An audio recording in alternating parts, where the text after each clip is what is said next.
Hi everyone, so I'm just going to run through this paper.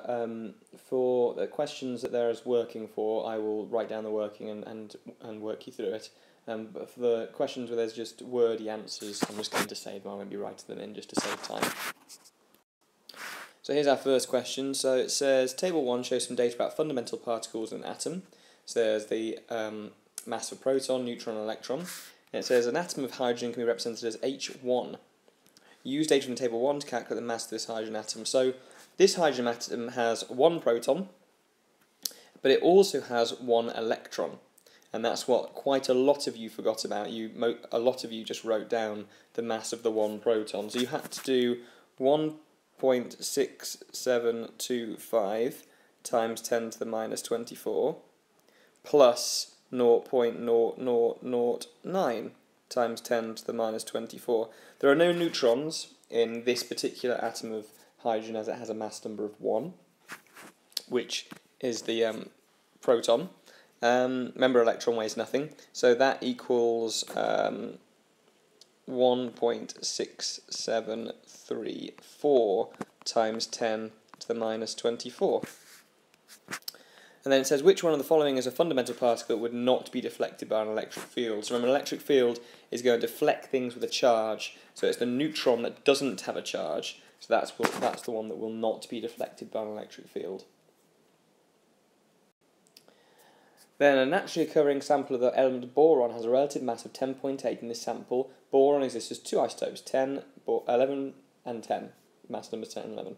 Calculate the percentage abundance of boron 10 in this naturally occurring sample of boron.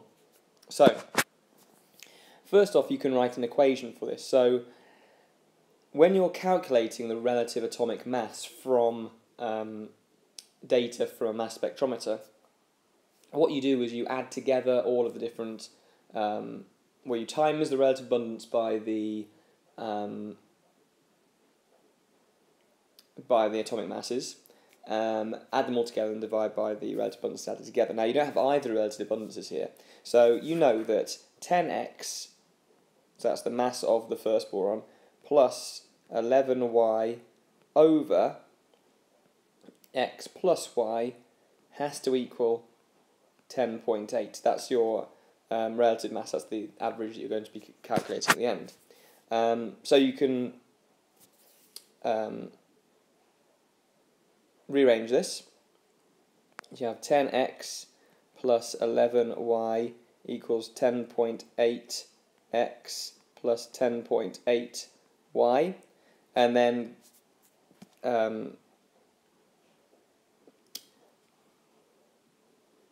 make sure you've got all the x's and all the y's on each side. So you're going to have 0.2y equals 0.8x. And there's your ratio. It's going to be 0.2 to 0.8. Now, so it's either going to be 20% or 80%. Now, the one that there's going to be more of is the boron 11, seeing as your relative atomic mass is 10.8, so that's closer to 11.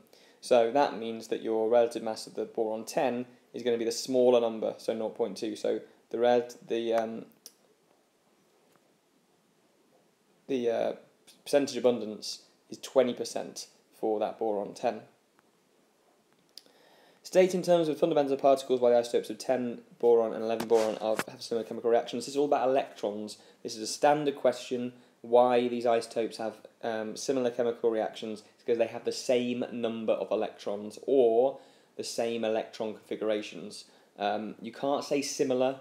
They're not similar. They are the same. And if you talk about neutrons or protons, well, neutrons is wrong because isotopes have different numbers of neutrons, and protons they'll ignore as long as you've said electrons. But you must ensure you say they have the same number of electrons.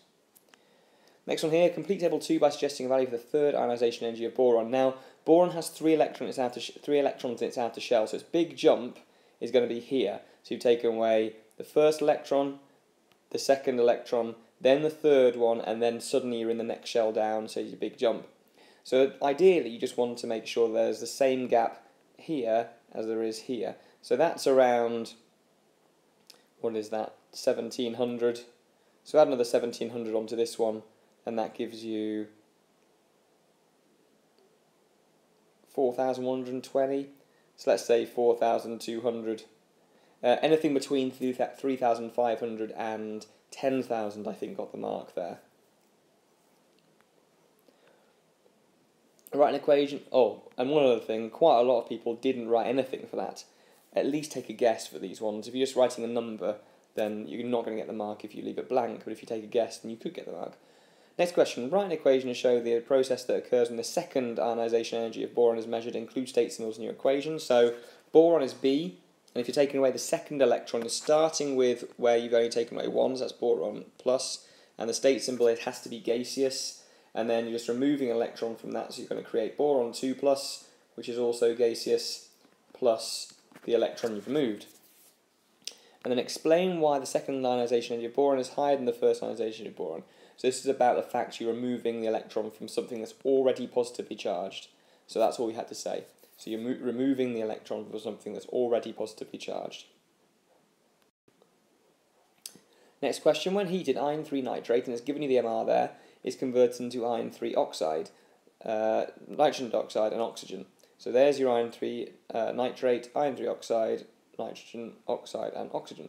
A 2.16 gram sample of iron 3 nitrate was completely converted into the product shown. So it says calculate the amount in moles of iron 3 nitrate in the 2.16 gram sample, give your answer to the three significant figures. Now, the main mistake people made here was including this 4 in your calculation. You do not use the ratio numbers unless you're working out atom economy in terms of moles. Okay, so if you're just working out the number of moles from a numbers and your triangles, then you do not use these numbers. So this was simply 2.16 divided by the mass. So remember, moles equals mass divided by MR. So 2.16 divided by 241.8. And this equals 0.008933, which would not get you the mark, because you have to give it to three significant figures. So that equals 0.00893. And it says calculate the amount in moles of an oxygen gas. So we've done, if you remember, we need to do Mr. T. So we've done our moles, now we have to do ratio. So we're going to use the ratio, and our ratio of iron nitrate to oxygen is 4 to 3. So we're going to divide by 4 times by 3. So it's 0.00893 divide by 4 times by 3. Now you can get error carried forward marks here, so if you didn't get the number I'm going to write here, and you got the mark, it's probably because you just did what you're supposed to do, but to the answer you got here, which you may have got wrong. But this equals 0.00670 to three significant figures. And then calculate the volume in meters cubed of nitrogen gas at 293 degrees and 100 kilopascals produced from 2.16 grams of iron nitrate. And there's the gas constant. So, there's not really a triangle bit here. You have to use the ideal gas equation. But you had to use number of moles, working that out from the ratio. So, you've got a number of moles of oxygen gas. But what you want is the number of moles of all the gas. So you can see that oxygen is only 3 moles out of 15 moles of gas that's created. So this is PV equals nRT. So first thing you want to do is just work out what these numbers are. So P, it tells you, is 100 kilopascals, that's 100,000. You're working out the volume. N equals 0.0067 divided by 3 and times by 15 to work out the total numbers of moles of gas,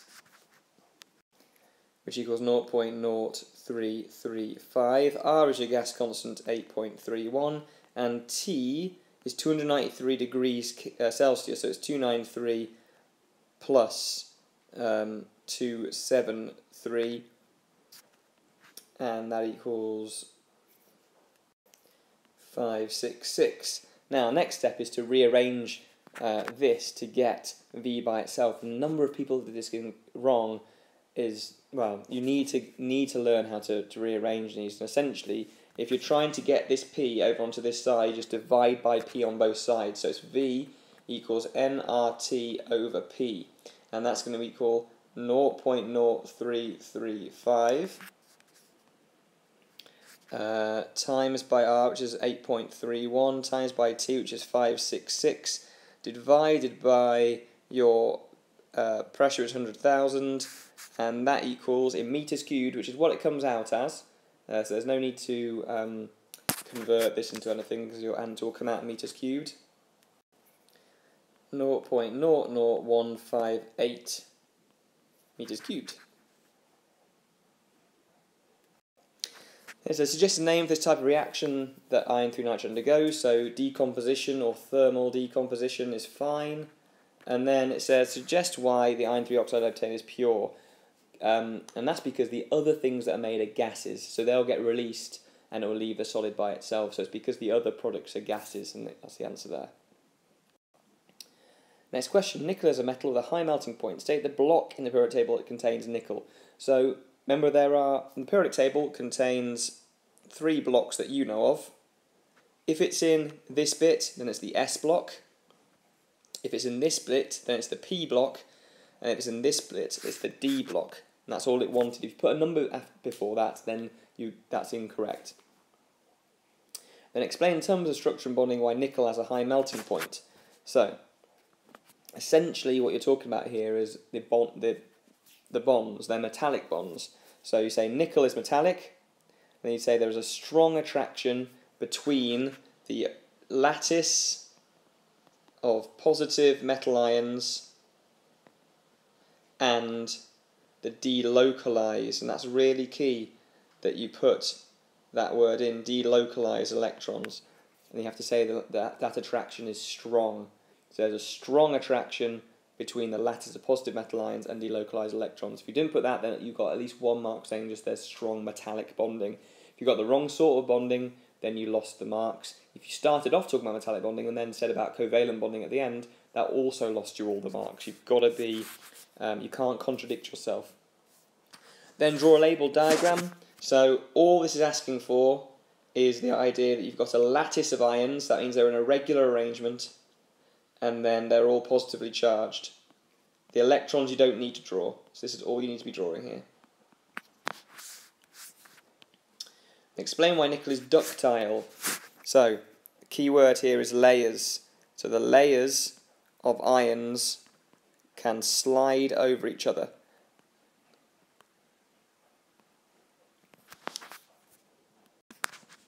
Nickel forms a compound nickel 2 chloride. Give the full electron configuration of the nickel 2 plus ion. A lot of you have forgotten the exceptions. So remember, the exceptions are chromium and copper in terms of only having 4s1 and 3d 5 or 10.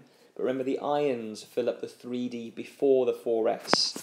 So this is going to be 1s2, 2s2, 2p6, 3s2, 3p6. And then if it was just nickel by itself, not 2 plus, then yes, it would be 4s2, but because you've lost those 2 electrons, it's the 4s2 electrons that are lost first, and so it's just 3d8. The 3d electrons are not lost first.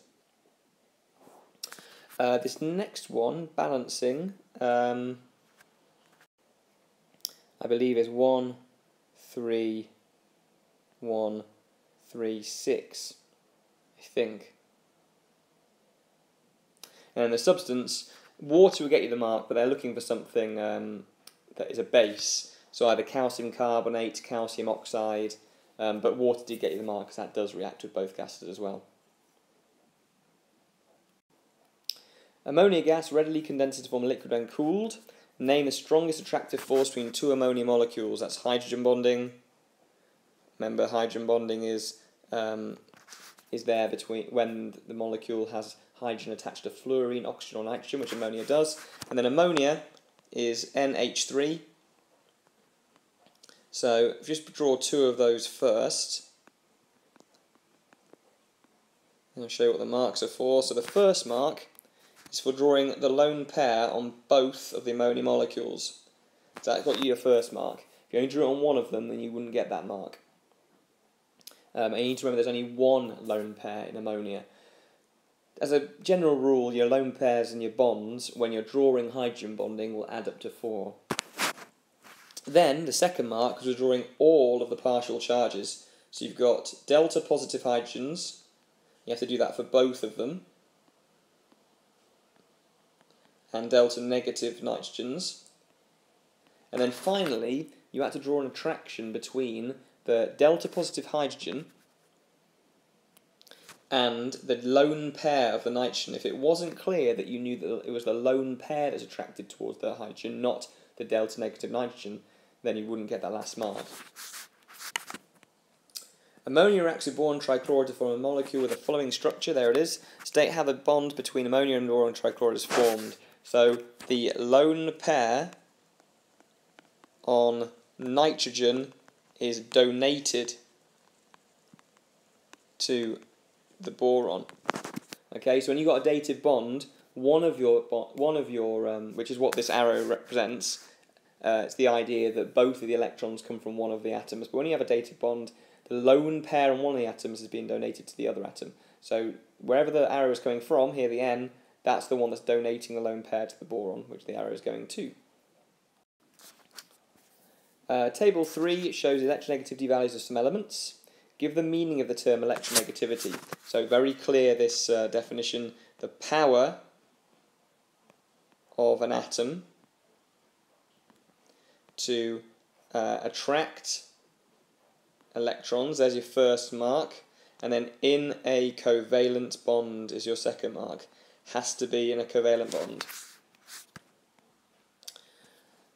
Suggest the formula of an ionic compound that is formed by the chemical combination of two different elements from table 3. So remember, ionic compounds are ones between a metal and a non-metal. So lithium fluoride would be your most obvious choice here. So lithium fluoride, but you could have lithium oxide as well.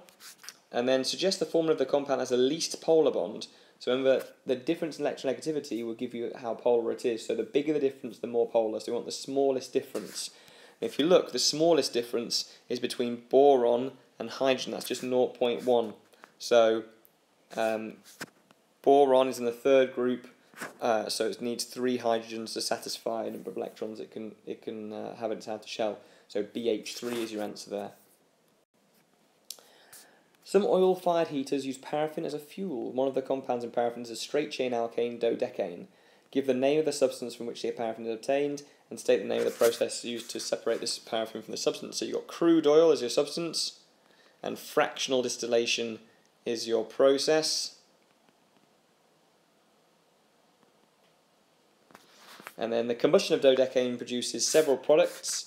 Write an equation for the incomplete combustion of dodecane to produce gaseous products only. So you've got dodecane, C12H26, and that reacts with oxygen when you combust. And then the gaseous product in incomplete combustion is carbon monoxide, and you also get water. If you put carbon dioxide in there as well, then it wouldn't be so bad, but you can't use carbon because that's not gaseous, but you have to have carbon monoxide because of incomplete combustion. And then you've got to balance. You need a 12 in front of the carbons to balance the carbons, and then you need 13 in front of the water to balance your hydrogens, and then you need to balance your oxygens. So overall, you've got 12 from here, 13 from here.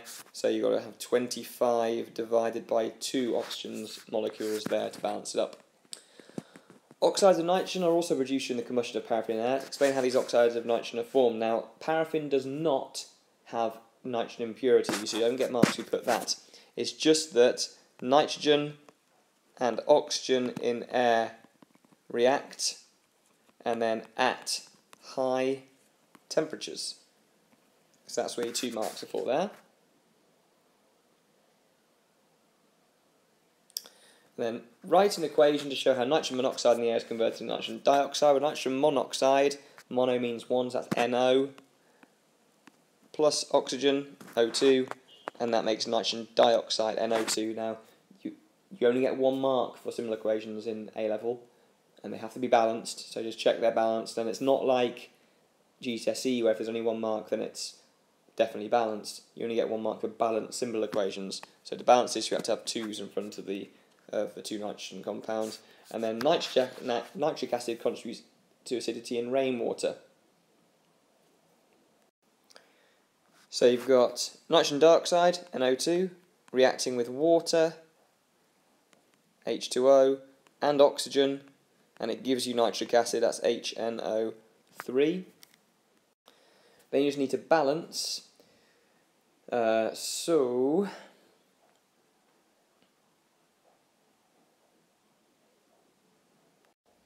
balance those hydrogens first.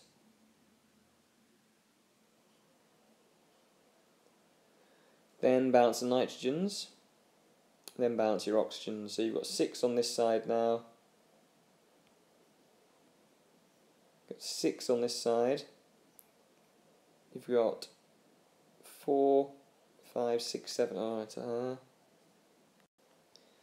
So perhaps we need to have 4 of these. And therefore 4 of these. And then you've got 12 here, and you've got what you'd need, 2 of these. Is that balanced? 12, so you've got 8, 9, 10, 11, 12. Yeah, that's balanced. Sorry, that took me a while. And then dodecane, C12H26, can be cracked to form other compounds. Give the general formula of the homologous series that contains dodecanes. So that's alkanes, is what contains dodecanes. That's going to be CnH2n plus 2. Write an equation of the cracking of one molecule of dodecane to equal amounts of 2 different molecules, and that's what some of you did not read. They have to be 2 different molecules. So you got C12H26, and that's going to break down into one molecule that has this CnH2n plus 2, but they have to have the same number of carbon atoms. So they're both going to have C6, and the first one's C6H14, then it's C6H12 is the other one, so the H's add up to the same number. Empirical formula of the alkane, well, the alkane is this one here, and that is, you can divide both the 6 and the 14 by 2, so that's C3H7, and then the catalyst is a zeolite catalyst. And explain why the melting point of dodecane is higher than the melting point of the straight chain alkane produced by cracking dodecane. So, first thing to talk about is the surface area. So, dodecane has a bigger surface area. Second mark is talking about the forces, so therefore dodecane has stronger van der Waals forces, but in this case you had to say between the molecules. That was key in the mark scheme, so that's why some of you didn't get that second mark. So first mark is the same, bigger surface area. And then second mark, larger van der Waals forces, but between molecules. I was surprised that that was required for the second mark, but in the mark scheme it was in this case. Give the IUPAC name for the following compound and state the type of structural isomerism shown by this compound and dodecane. So, start off with longest chain. Longest chain is straight down the middle there, so that's 6. So that is hexane. And then what have you got left on it? Well, you got 1, 2, 3, 4, 5, 6 methyl groups. So this is the second carbon that these ones are on, and the third and fourth. So it's going to be 2, 2, 3, 3, 4, 4, hexa, methyl, hexane. And this has branching on this, and the dodecane would be a long straight chain hydrocarbon. This is chain isomerism, not just branching, either chain branching or chain. We'll get you the mark there. And then dodecane converted into halododecanes. The juice, the formula of a substance, could be reacted with dodecane to produce 1 chlorododecane hydrogen chloride only, and that's Cl2. Next question. Calcium phosphate reacts with aqueous nitric acid to produce phosphoric acid and calcium nitrate shown in the equation. There it is. A 7.26 gram sample of calcium phosphate reacted completely when added to an excess of aqueous nitric acid to form 38 centimeters cubed solution. Calculate the concentration of moles dm cubed of phosphoric acid in solution and give your answer to 3 significant figures. This is a definite Mr. T question. First thing is moles. You can work out moles from this 7.26 grams. So we've got to work out the MR of calcium phosphate, because the triangle we're going to be using to start with is sorry, no it's not, mass moles MR. So our moles of the calcium phosphate is going to be 7.26 divided by our MR of calcium phosphate, which is 310.3. So that equals 0.0234. And as long as you don't round any of your numbers to less than 3 significant figures, you'll get an answer that is within the range they'll allow. So there's your moles done. So next is ratio. So our ratio, we're trying to work out the concentration of phosphoric acid here. So our ratio is 1 to 2. There's our phosphoric acid. So moles of phosphoric acid, H3PO4, that equals 0.0234 times 2, which equals 0.0468. And then finally, T, well, we've got to work out concentration. So I'm going to be using the other triangle, moles, concentration, volume. So it's going to be moles divided by volume. So concentration equals the moles, 0.0468. But because they want it moles per dm cubed, we've got to turn this volume into decimeters cubed, which is going to be 0.038. So divide that by 1,000, and that's going to equal 1.23 moles per dm cubed. And then calculate the percentage atom economy for the formation of calcium nitrate in this reaction and give your answer to 1 decimal place. So, atom economy, remember, is the relative mass of the desired product divided by relative mass of all the products. So, here we do use these ratio numbers to work it out. So we've got 3 calcium nitrates and 2 phosphoric acids. So first we've got to work out MRs. So the MR of calcium nitrate equals 198.1, and the MR of phosphoric acid equals 98. So the atom economy is going to equal the MR of the desired product times by how many there are. So that's 3 calcium nitrates. So that's 3 times 198.1 divided by 3 times 198.1, because remember it's the MR of all the products added together, and then added to the 2 phosphoric acids. So plus 2 times 98. And then times that by 100 as well, because it's a percentage, and equals 75.2%. So the next question is, write equations show the reaction between calcium hydroxide and phosphoric acid to produce calcium phosphate in water. So calcium hydroxide is CaOH2, and then phosphoric acid is CH3PO4, and then that makes calcium phosphate, which you've been given, Ca3PO42, and water. Remember, calcium phosphate you were given in the previous page. And then you need to balance, so it's 3 hydroxides and 2 phosphoric acids, and that makes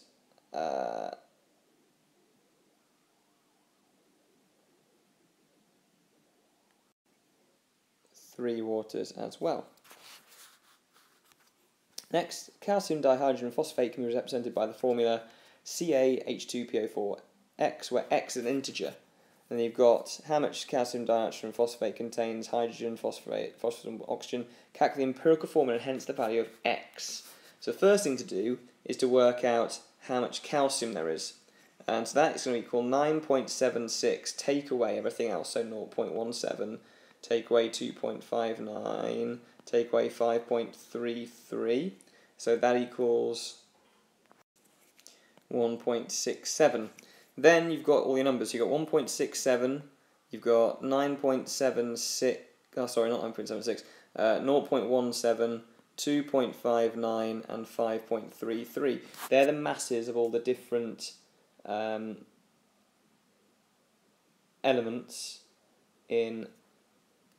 So divide through, like any empirical formula question, divide through by the atomic masses. So you've got 40.1 for calcium, The 0.17 is the hydrogen, so that's 1. Phosphorus is 31, and oxygen is 16. And then that gives you some numbers. So first one is 0.0416. Now it's important not to round too much at this stage. Next one is 0.17.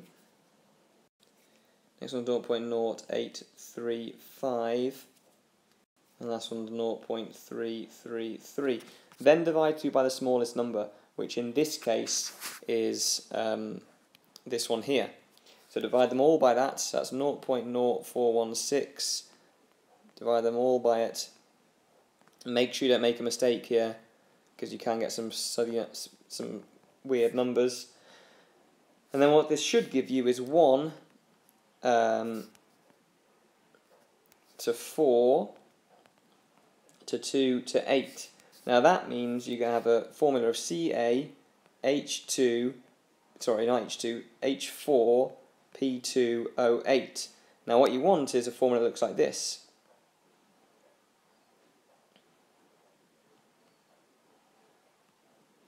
So what must that X be? Well, each one of these numbers is double that one. So X must equal 2. The final page. So you've got thallium is in group 3 of the periodic table. Thallium reacts with halogens to form many compounds and ions. Draw the shape of the thallium bromide ion and the shape of the thallium chloride ion. Draw any lone pairs and then name the shape for just one of them. So start with this one. So thallium is in group 3. There are 3 bonds being made, and there's a 2 minus charge. You add another 2 to that. That adds up to 8. Divide by 2 equals 4. It's 4 electron pairs, but it's 3 bonds, and therefore 1 lone pair. So to draw this, you need to make sure you draw the lone pair, and then you can just draw 3 bonds without 3D-ness. Oh, sorry, that shouldn't be TH, that should be TL, I do apologise. And so you've got BR, BR, BR, and you want to name that shape, so you may as well do that now. So it's trigonal pyramid, and the bond angle in trigonal pyramid is 107 degrees. The other one, so you've got thallium's in group 3, you've got 4 bonds here, and then you've got 3 extra electrons, so 3, 4 plus 3 is 10, divide by 2 equals 5, so in this case you've got 4 bonds and 1 lone pair. Now you don't really know the name of this one, but that's okay. You just draw the lone pair and the bonds in like so. And then thallium bromide is a crystalline solid with a melting point of 480 degrees. Suggests the melting point of thallium, suggests the type of bonding present in thallium bromide, and it can state why the melting point is so high. So this is ionic, and it's because there's a strong attraction between oppositely charged ions. 1 mark for ionic, 1 mark for strong attraction, and then what they're between, so oppositely charged ions.